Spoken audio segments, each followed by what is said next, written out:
Bismillahirrahmanirrahim. Inna anzalnahu fi lailatul qadr. Sesungguhnya kami menurunkan Al-Quran pada malam yang sangat mulia dan sangat agung.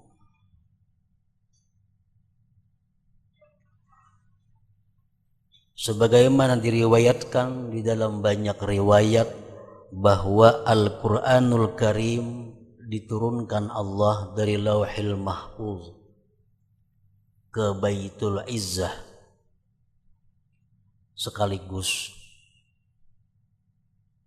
Kemudian dari Baitul Izzah diturunkan kepada junjungan kita Nabi besar Muhammad sallallahu alaihi wasallam bertahap dalam kurun waktu kurang lebih 23 tahun. Nah, maksud dalam ayat pertama ini, sesungguhnya kami menurunkan Al-Quran pada malam qadar, pada malam yang mulia, malam yang agung.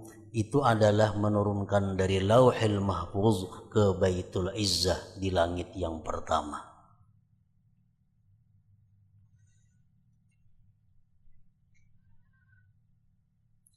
Wa ma adraka ma lailatul qadar. Tahukah engkau apa itu malam yang mulia? Tahukah engkau apa itu malam yang agung? Yang dimana Allah tadi menurunkan Al-Quran. Kemudian Allah menjelaskan dalam ayat berikutnya, Lailatul Qadri khairum min alfi syahr. Malam yang agung, malam yang mulia atau Lailatul Qadar itu,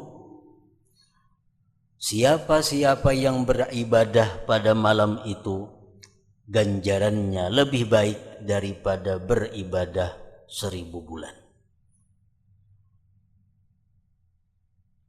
Orang yang beramal, orang yang melakukan taat, orang yang mendirikan malam itu, nilai pahalanya lebih baik daripada orang yang beribadah selama 1000 bulan atau 83 tahun 4 bulan.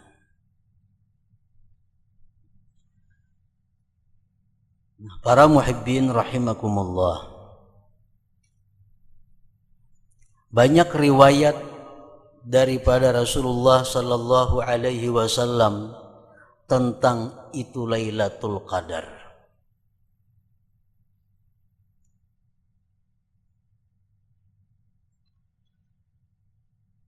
Di mana Allah Subhanahu wa taala melimpahkan banyak rahmat dan segala kebaikan pada malam itu,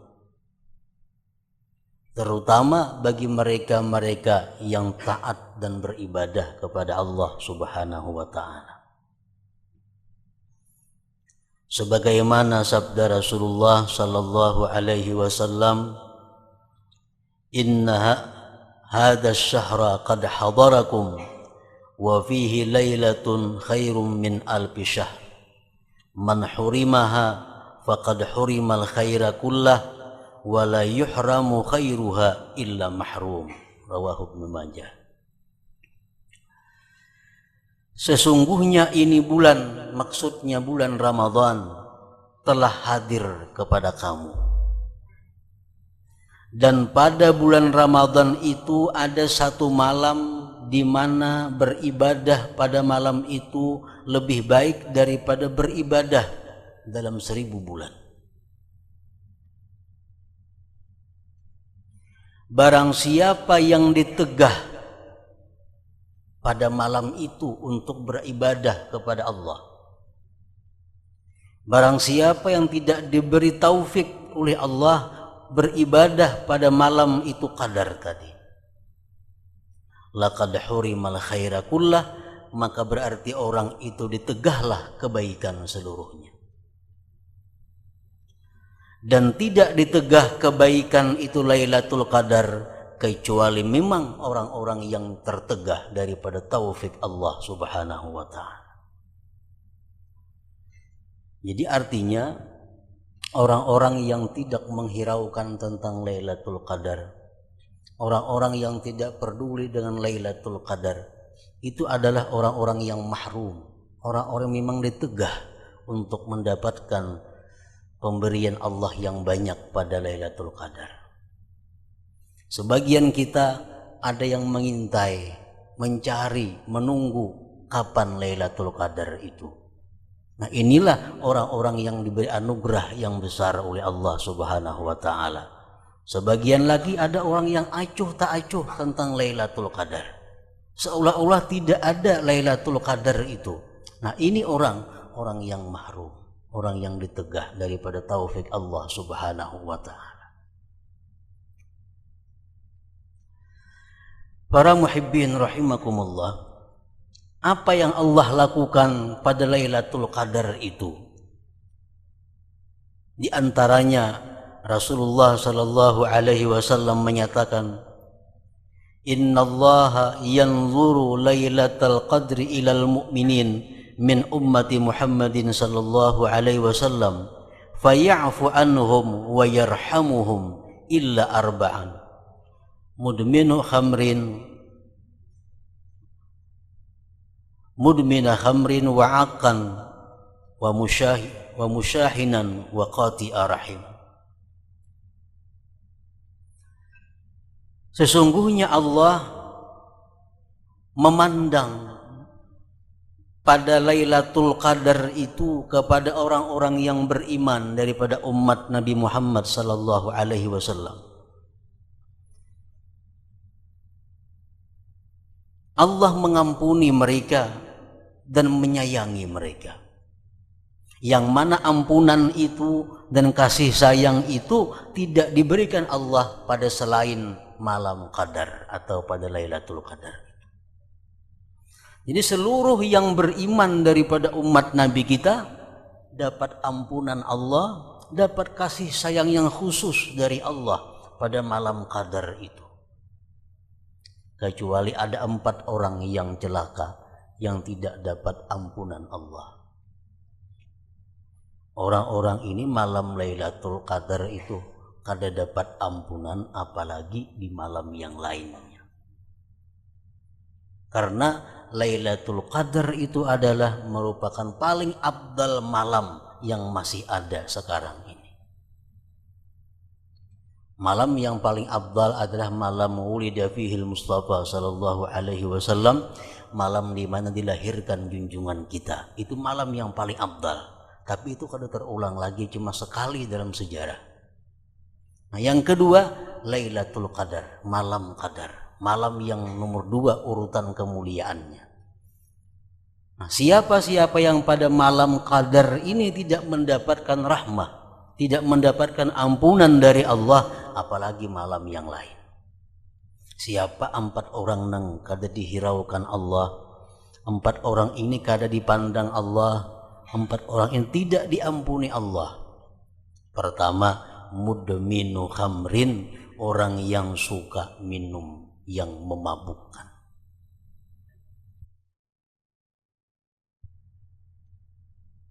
Orang yang suka minum yang memabukkan.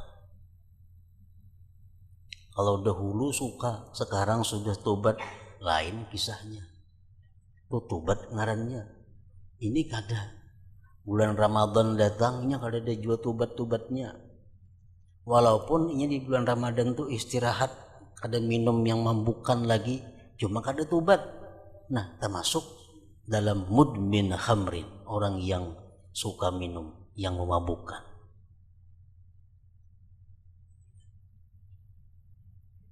Baik minuman, baik obat-obatan, baik daun-daunan yang sifatnya merusak akal, yang sifatnya menutupi fungsi akal, itu adalah orang yang sangat dikutuk oleh Allah Subhanahu wa ta'ala. Akal ini sesuatu yang paling berharga di dalam tubuh manusia.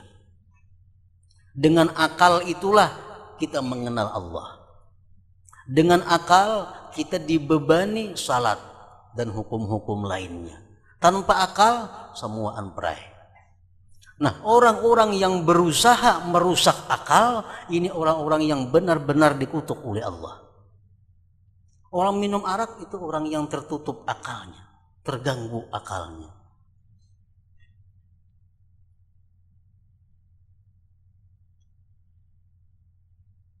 Yang kedua,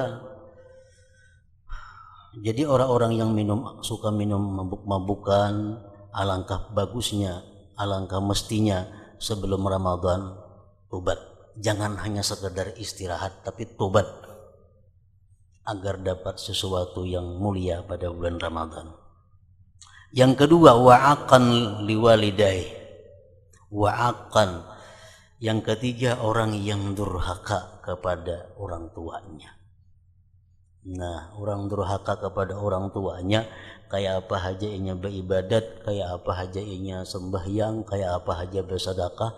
Tapi kalau orang tuanya kada senang dengan inya, orang tuanya kada ridha lawan inya menyakiti hati kedua orang tuanya atau salah satunya, maka orang ini jauh daripada rahmat Allah Subhanahu wa ta'ala.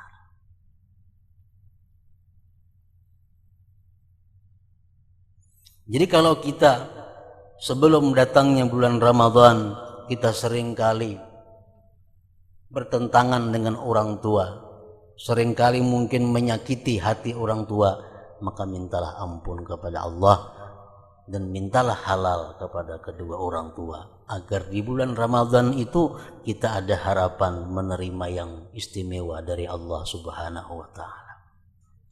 Nah, bagaimana kalau orang tua yang kita durhaka itu sudah meninggal dunia? Bagaimana caranya kita tobatnya? Bagaimana caranya agar kita tidak termasuk orang yang durhaka? Minta maaf, sini sudah kada ada lagi. Rasulullah sallallahu alaihi wasallam memberikan jalannya. Ujar Nabi kita, man zara abawaihi aw ahadahuma fi kulli jum'atin ghafarallahu lahu wa kana barram biwalidayhi. Siapa-siapa yang ziarah kepada kedua orang tuanya atau salah satunya, ziarah kubur pada tiap-tiap Jumat, Allah ampuni dia dan Allah jadikan dia orang yang bakti dengan orang tuanya. Nah, jadi artinya kalau selama hidup kita mungkin gak ada sempat berbakti kepada beliau, seringkali kita durhaka kepada beliau, nah alangkah mestinya kita sesudah beliau wafat tiap Jumat ziarah ke kubur beliau, baik laki-laki ataupun perempuan. Namun perempuan ada beberapa syarat-syarat yang mesti dipenuhi. Perempuan umpamanya hidupnya waktu itu durhaka kepada orang tuanya meninggal dunia, kada sempat minta halal, kada sempat minta ampunan, ziarah ke kubur orang tuanya. Tapi dengan aturan-aturan syarat-syarat bagaimana perempuan itu ziarah kubur, seperti jangan berperhiasan, paculi, galang-galang, kalung bunil semuaan, jangan memakai baju yang baik-baik, jangan memakai apa ngarannya make up gincu, pulus, jaga aurat sebaik-baiknya supaya mendatangkan manfaat terhadap dia sendiri dan orang tua yang diziarahinya. Yang ketiga, wa musyahin. Musyahin ini tidak dapat apa-apa dari Allah pada malam qadar. Musyahin ini artinya, ujar penyarah hadis, mukidunaril adawah, orang yang menyalakan api permusuhan, provokator. Katuju musuh, katuju maulah orang sarik.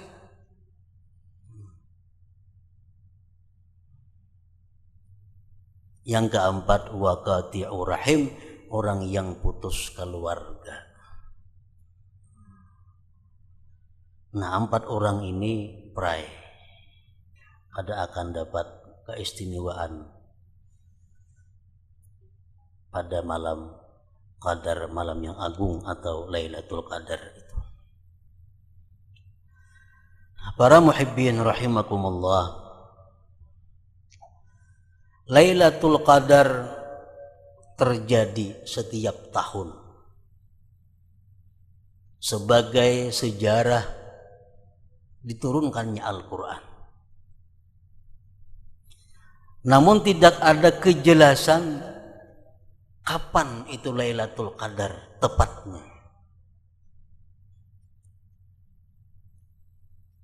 Kapan Allah menurunkan Al-Quran dari Lauhil Mahfuz ke Baitul Izzah itu tepatnya malam apa, bulan apa, sehingga kita mudah untuk menjaganya. Nah, lain hal dengan kitab-kitab yang lain seperti Suhuf Ibrahim diturunkan kepada Nabi Ibrahim pada malam pertama bulan Ramadan, sehingga jelas. Nah, untuk ini Lailatul Qadar Allah sembunyikan. Namun yang jelas menurut beberapa ayat dan hadis Rasulullah SAW bahwa Lailatul Qadar itu terjadinya pada bulan Ramadan. Terjadi pada bulan Ramadan. Dan kalau kita kecilkan lagi, Lailatul Qadar itu terjadinya pada 10 akhir Ramadan.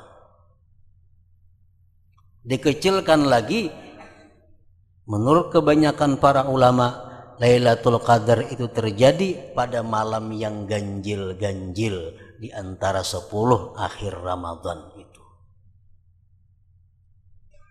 Nah, kenapa hikmahnya Allah menyembunyikan itu Lailatul Qadar?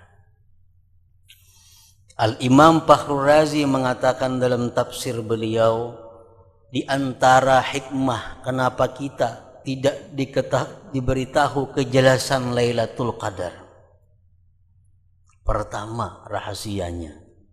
Idza alimta Lailatul Qadar fa in ata'ta biha iktasabta thawaba alfi syahr wa in asaita biha iktasabta iqaba alfi syahr.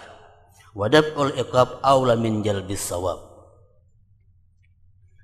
Bila engkau tahu itu Lailatul Qadar, misal malam 27, engkau berbuat taat, maka engkau dapat pahala 1000 bulan.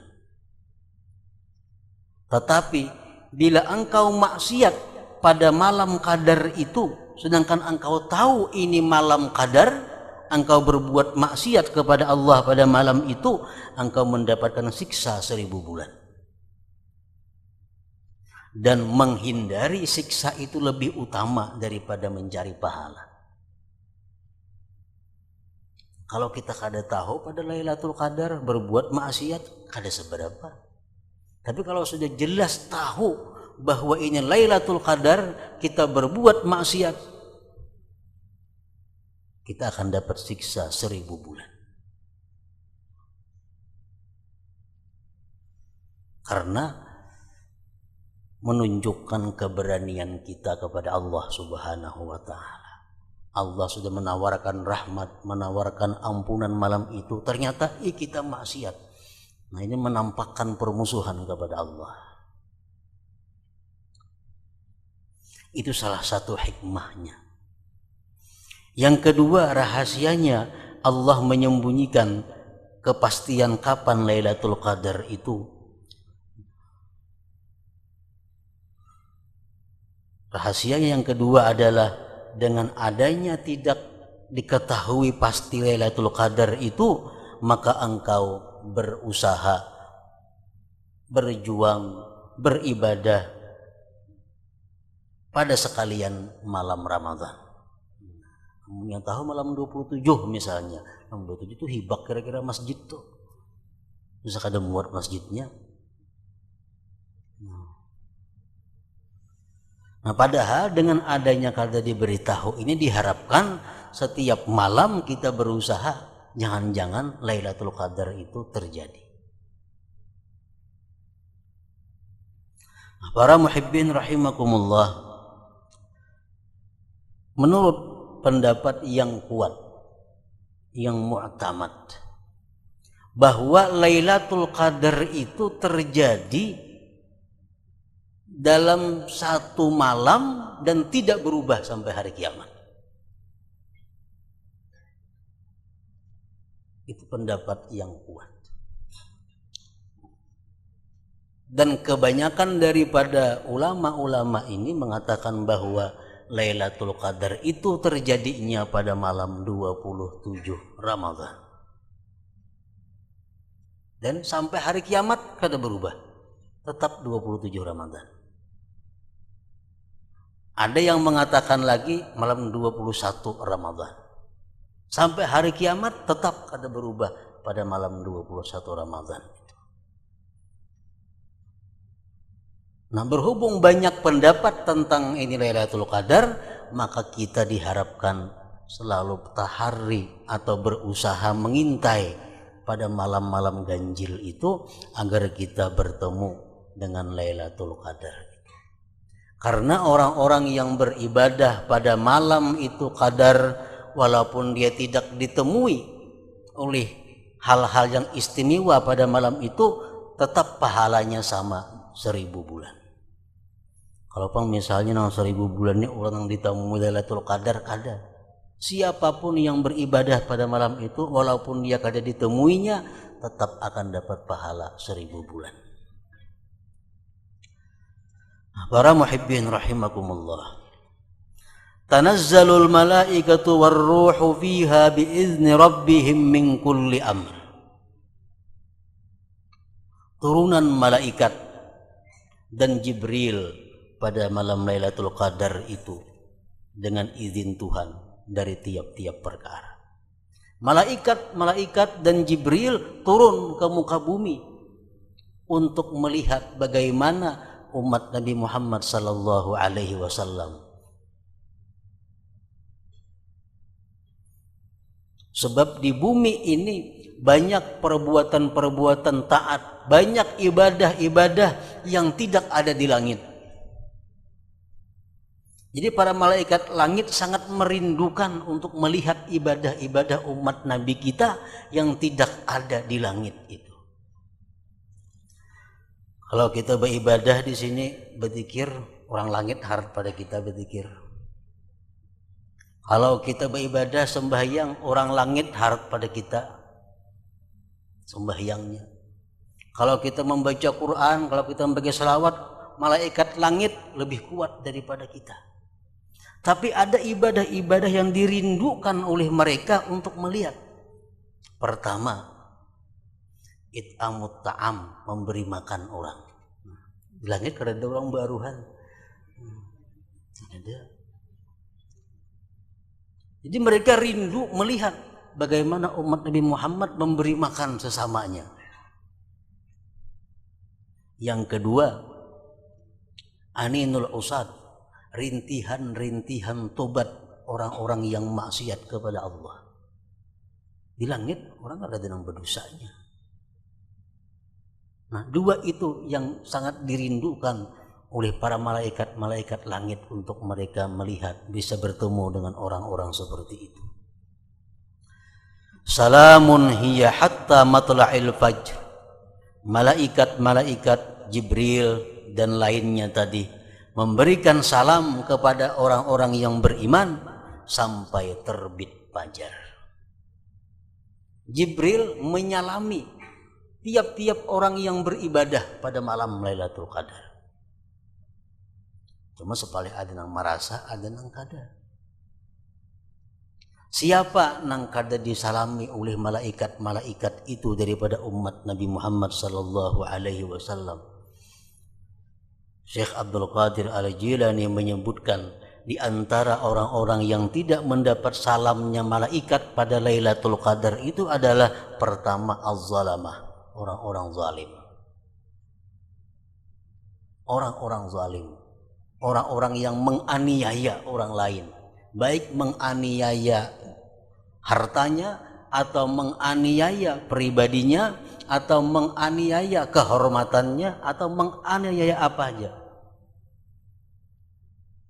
Orang-orang yang zalim, bagaimanapun dia beribadah pada malam apapun, tidak akan disalami oleh Jibril dan malaikat lain. Salamun hiya hatta matla'il fajr. Nah, jadi para muhibbin rahimakumullah, itulah langkah-langkah yang mestinya kita siapkan sebelum mendatangnya Ramadan. Pertama, jangan sampai kita jadi orang yang minum arak. Tobat kalau selama ini suka minum arak. Yang kedua, jangan sampai jadi orang yang durhaka kepada orang tua. Jadilah orang yang bakti. Yang ketiga, jangan sampai kita suka menebarkan permusuhan kepada orang lain. Yang keempat, marilah menyambung silaturahmi. Yang kelima, kembalikanlah kezaliman kita. Mintalah halal kepada orang yang dia zalim itu.